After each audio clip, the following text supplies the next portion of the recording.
ఎస్తేరుని సిద్ధపరిచిన ఆయన పేరేంటి? హేగే. హేగే ఎవరు? పరిశుద్ధాత్మ దేవునికి సాదృశ్యంగా ఉన్నాడు. హేగే అక్కడ ఎవరుగా ఉన్నారు? నపుంసకుడు. ఆయన మగ పురుషుడు కాదు, ఆడ వ్యక్తి కాదు, ఆత్మ, పరిశుద్ధాత్మ దేవుడు సూచనగా అక్కడ హేగే అన్న ఆయన కనబడుతున్నాడు. ఆయన ఏం చెప్తున్నాడు? ఎస్తేరుకి ఇష్టమైన ధరింపజేశాడా? కాదు. ఎస్తేరు ఏం చేసింది? సంపూర్ణంగా హేగేకి లోబడింది. ఆయన చెప్పిన మాట వినింది. జాగ్రత్తగానండి. పరిశుద్ధాత్ముడు ఏం చెప్తున్నాడో అది మాత్రం మనం వినాలి. పరిశుద్ధాత్ముడు ఏం చెప్తాడంట? యోహాను సువార్త 16వ అధ్యాయంలో యేసుప్రభువు వారు చెప్తున్నాడు, ఆయన నాలోనివి తీసుకొని మీకు బోధిస్తాడు. నాలోనివి అంటే నా వాక్యములోనివి. వాక్యానికి బయట ఉన్నవి దేవుడు చెప్పడు. వాక్యానికి బయట ఉన్నవి పరిశుద్ధాత్మ దేవుడు చెప్పడు. వాక్యములో ఉన్నటువంటి యేసుప్రభువు వారిని ప్రత్యక్షపరుస్తాడు. వాక్యములో ఉన్నటువంటి వాటినే మనకి తెలియపరుస్తూ ఉంటాడు. నాలోనివి తీసుకొని ఆయన మీకు బోధించును, ఆయన మిమ్మల్ని సర్వసత్యంలోనికి నడిపించును. హల్లెలూయా. ఎప్పుడు హేగే చేత ఎస్తేరు ఎలాగా? రాజుకు ఇష్టమయ్యేటట్టుగా అలంకరించబడింది. దీనికంటే ఒక పాయింట్ని మనం ముందు ధ్యానించుకోవాలి. ఎస్తేరు అసలుకి ఎందుకు ఎన్నుకోబడింది? ఆ ముందు ఏం జరిగింది చెప్పండి? 1వ అధ్యాయంలో, ఎస్తేరు గ్రంథం 1వ అధ్యాయంలో ఒకటి జరిగింది. అసలు ఎస్తేరు ఎందుకు అవసరమైంది?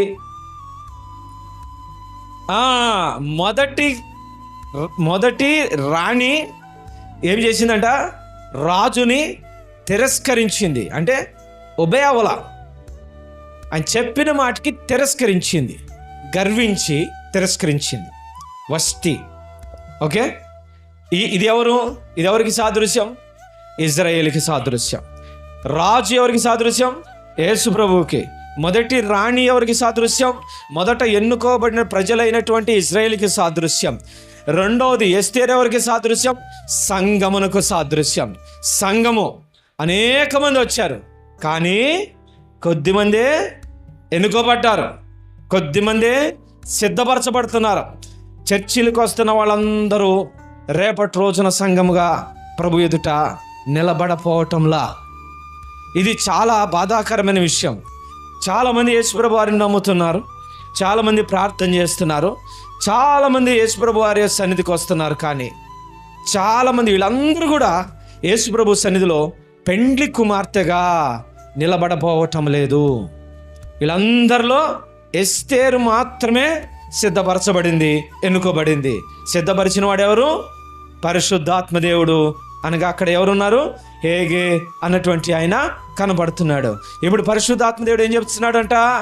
నేను సిద్ధపరిచేశాను, సిద్ధమైపోయింది, ప్రభునేసు త్వరగా రమ్ము. హల్లెలూయా. నేను సిద్ధపరిచేశాను. పని అయిపోయిన వెంటనే మొట్టమొదట కేకేసేది, మొట్టమొదట మరణాత అని చెప్పేది పరిశుద్ధాత్మ తండ్రి చెప్తాడు. హల్లెలూయా.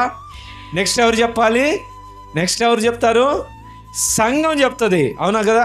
పెండ్లి కుమార్తె సిద్ధపరచబడిన తరువాత, సిద్ధపడిపోయింది అనుకోండి, ఇక పెండ్లి ఆలస్యం అవుతుంటే ఏం చేసేది పెండ్లి కుమార్తె? ఇంకెంతసేపు అండి, పెండ్లి కుమారుడిని త్వరగా రమ్మనండి, నేను చాలా కాలం నుంచి వెయిట్ చేస్తున్నా, చాలా రోజుల నుంచి. పెండ్లి కుమార్తె సిద్ధపరచబడిన తర్వాత ఇమ్మీడియట్గా ఏం చెప్పిదంటే, ప్రభువైన యేసు త్వరగా రమ్ము అని చెప్తుంది. త్వరగా రమ్ము.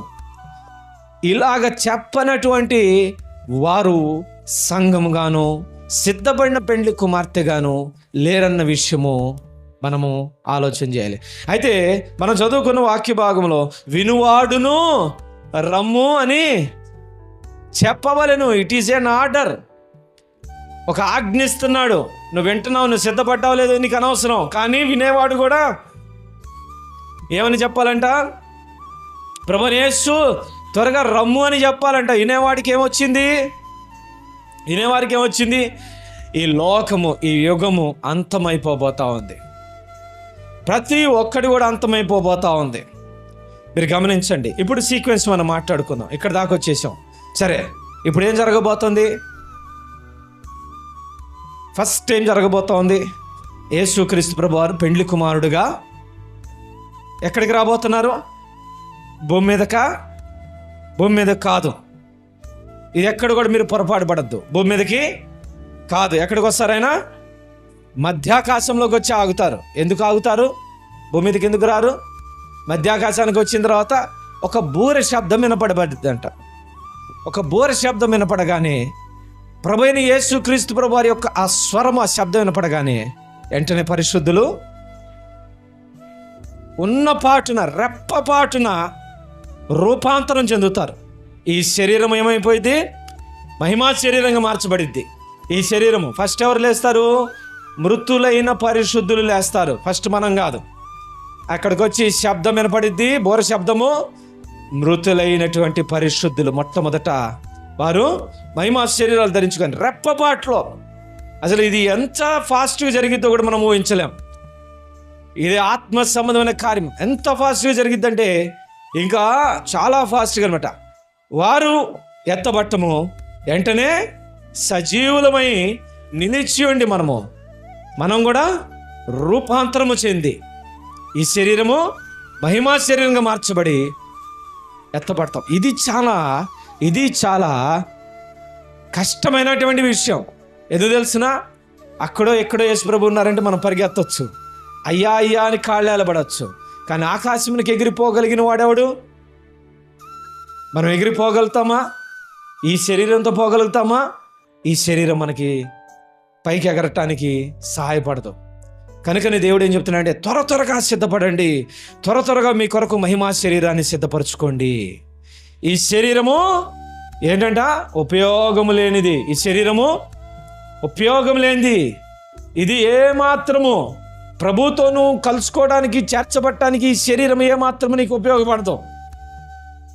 అందుకని ఈ శరీరము వదిలేయాల్సిందే.